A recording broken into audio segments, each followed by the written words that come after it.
উচ্চশিক্ষা নিয়েও অনেকে বেকার থাকেন, অর্থাৎ বেকারত্বের সংখ্যা আমরা যদি একটু দেখি উচ্চশিক্ষিতদের মধ্যেই মনে হয় বেশি।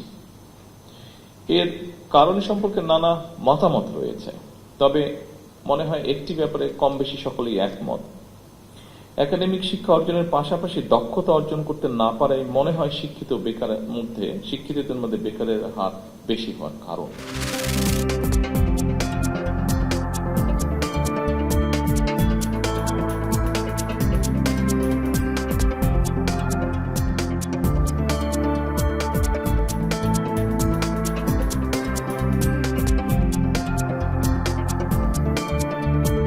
30শে জুনের পরে কোনো ধরনের প্রোপ্রাইটারি কিউআর কোড থাকবে না। বাংলাদেশ ব্যাংকের যে কিউআর কোড, কিউআর কোড, সেটা ছাড়া অন্য কেউ কোনো কিউআর কোড ব্যবহার করতে পারবেন না।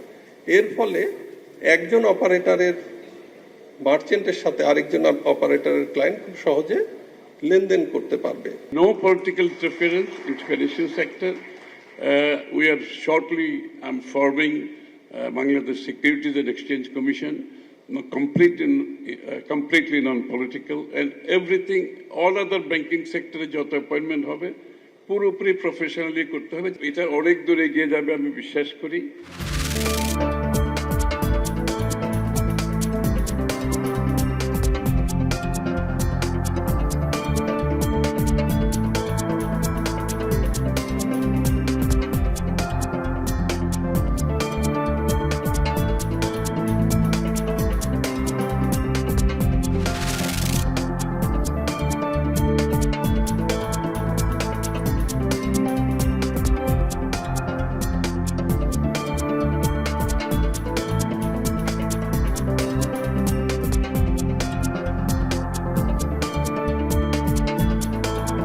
মাফিয়া শেখ হাসিনা তার খুনিদেরকে যে সরাসরি নির্দেশ দিয়েছেন হত্যা করার জন্য, সেই কল রেকর্ডও অবিকৃতভাবে এখানে সংরক্ষিত আছে।